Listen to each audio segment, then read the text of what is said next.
Good evening and welcome to the Channel Studios here in London with your international news around the world in 5. Donald Trump and Joe Biden have entered the final hours of the US presidential campaign.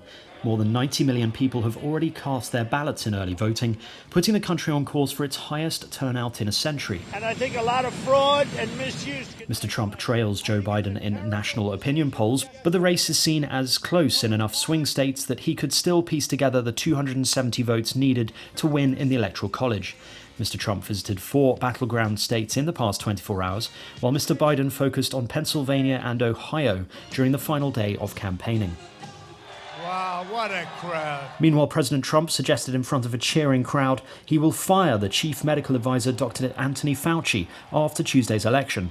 Speaking at a campaign rally in Florida, Mr. Trump expressed frustration that the surging cases of the virus that has killed more than 230,000 Americans so far remains so prominent in the news. Because all they want to do, you turn on the news, COVID, COVID, COVID, COVID, COVID. Would like to talk about COVID, and then next year, here's what happens, November 4th. You won't hear too much about it. You won't hear too much about it.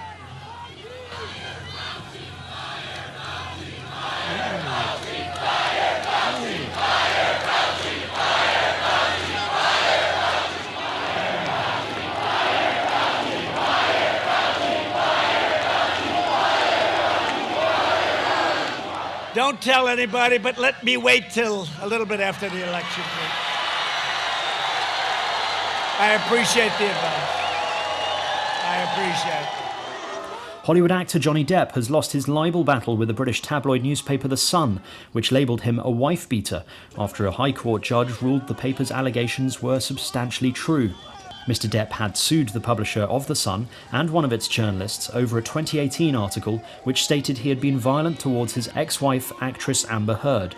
Miss Heard described how her ex-husband would turn into a jealous alter ego after binging on drugs and alcohol, adding he had often threatened to kill her.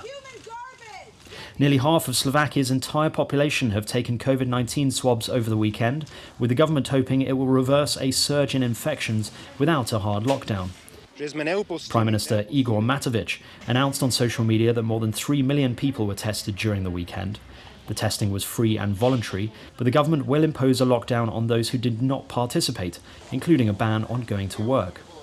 Meanwhile, in Italy, Prime Minister Giuseppe Conte has announced the government is going to tighten restrictions to limit the spread of the coronavirus, but is holding back from reintroducing a blanket nationwide lockdown. Addressing Parliament, Mr. Conte said stringent measures, including curbing travel to the worst-hit regions and introducing a nighttime curfew, were now needed given the recent resurgence of the virus.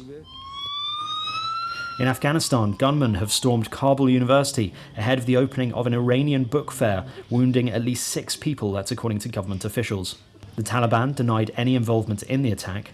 Violence in Afghanistan has worsened in recent months, even as the Taliban conducts peace talks with the government in Qatar, brokered by the United States.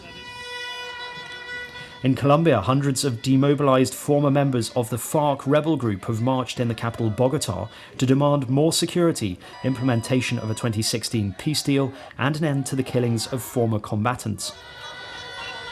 The killings of 236 former members of the demobilized FARC since the signing of the 2016 peace deal has been a major hurdle for implementation of the agreement that ended the group's role in more than 5 decades of conflict, which has left 260,000 dead and millions displaced. A proposal to change Algeria's constitution has won the most votes in Sunday's referendum, but the very low turnout undercut the government's strategy of using the poll to turn a page on last year's political unrest. The revised constitution passed with 66.8% of the vote, that's according to the Electoral Commission, but the turnout was just 23.7%. According to its critics, the new constitution would be one of the most authoritarian in the Mediterranean.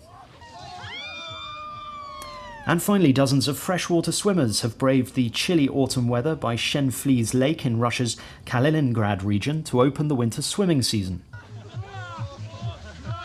Participants stepped into the lake's chilly waters with air temperatures barely over 10 degrees. The winter swimming season is traditionally opened in November, and Russian winter swimmers at Shenflies are usually joined by winter swimmers from Latvia, Lithuania and Poland. And that's your international news around the world in 5. Now back to the Channel Studios in Lagos.